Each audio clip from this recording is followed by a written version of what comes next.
Fridays are heroic, at least when we have a new CNN Heroes report coming up.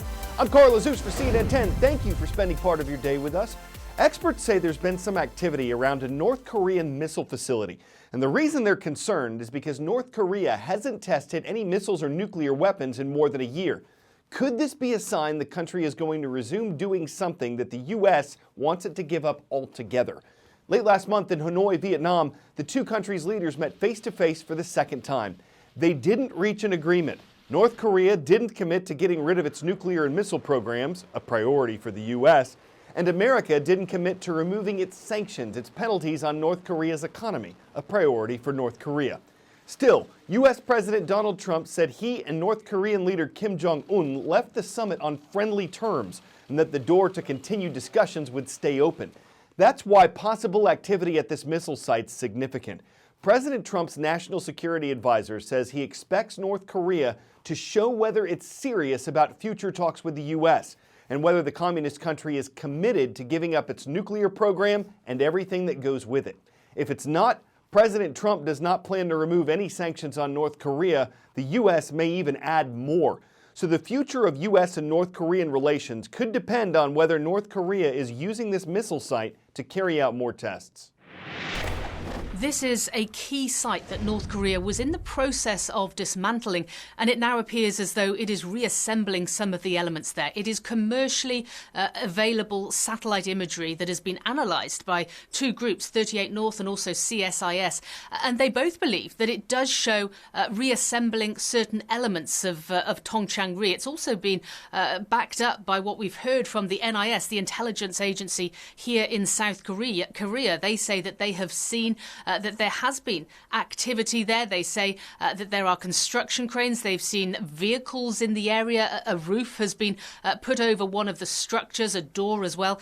So, of course, the question is, why is this happening now? Up until now, we had heard that North Korea was dismantling this. He had talked to the South Korean President Moon Jae-in about this when Kim Jong-un actually met him in Pyongyang. They were discussing this. It was part of their statement at the end of that meeting, even thinking about when they could bring independent inspectors into North Korea to prove that this site had been put out of action.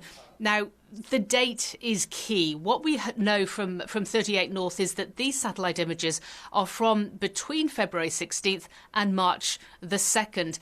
So it could have been before, during or after the Hanoi summit. So many analysts are reticent to say definitively that this shows that North Korea is not happy, that there was nothing at the end of that summit, that there was no agreement between US President Donald Trump and Kim Jong-un. But clearly they all agree that this is not a positive development. Paula Hancock's CNN Seoul.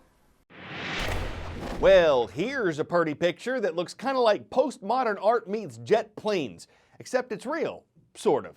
This is a depiction of supersonic jets breaking the sound barrier. To create the image, NASA used advanced photo technology, the kind it says allowed researchers to visualize the sound waves around the aircraft. How did they get the shot?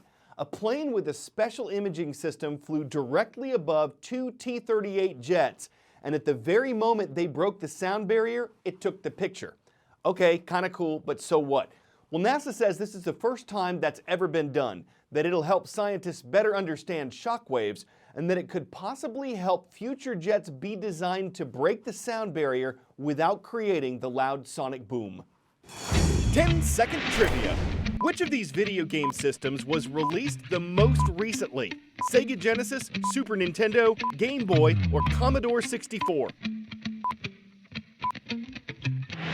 The Super Nintendo made its US debut in 1991, making it the last system on this list to be released. There's a new CNN hero we're introducing today. His name is Zach Weigel. He says that when he was in first or second grade, he got a Super Nintendo, and he jokes that from his parents' perspective, it was all downhill from there. But as he got older, Zach found a way to use video games to connect with and help children in hospitals. That was the beginning of Gamers Outreach. I always felt like there are these negative stereotypes around games and gaming culture. Sometimes people believe that video games are corrupting the minds of America's youth. So I kind of feel more like a rebel than a do-gooder. What's up, Grant? Do you have a list of favorite video games? I usually play the Lego e-games. The Lego games? Video games are an incredible tool for helping kids find a source of fun and relief during really stressful and difficult times. Yes, I'm the Hulk. Oh, Sick dodge. We wanted to create sort of a portable video game kiosk that the healthcare staff could use to make sure games were easy to move around. We started calling these things go-karts. So the go-kart's loaded up right now. Each unit is equipped with a console, a monitor, an assortment of games, controllers, and they actually also move up and down. It's time for the next chapter. Ready to play? They're intimidated by any kind of bandages that they have or any poles that might be attached to them. They forget about that and they just focus on the game, and then they start talking to each other. you can press B and it does like a secret move or something. I think I used it to smash the big laser just then. Yeah, you did. We started recruiting video game enthusiasts to actually come into the hospital environment. So they'll play games with kids, they help solve minor tech support issues. Do you want to do some virtual reality today? The kind of disease I have is a pediatric cancer. It's going on 3 years that I've been a patient. I started off with doing chemo, and then chemo with an antibody therapy, surgery, and then a bone marrow transplant, and then radiation twice. Hey, what's up? Hey, what's up, Blake? How's it going? Oh, you guys just started. Is this the Avengers one? To people who think that games are just games, there's so much more than that. Nah, you was trying to set me up. You don't have to talk about me being sick. We can play the game, because that's way more cool than having to talk about me being sick. Rescued the cat. Oh, well. We've seen anxiety go down. Prescription painkillers are being used less. Even doctors are sometimes now prescribing video game time as part of the patient's treatment. We defeated him. Got it. Teamwork. We literally started the organization in my parents' basement. We had never really envisioned this becoming a nationwide program or even a global program, but as soon as we delivered this unit, they loved it, and it led to us getting requests to build more. We're in about 50 facilities nationwide. Nice. Okay, that's all you. You had talked to me a decade ago. I don't think I would have ever seen myself building video game carts. Maybe that's part of the story. There is no sort of perfect, ideal person to be doing this, right? I think anytime you can give back, it's just refreshing for your soul.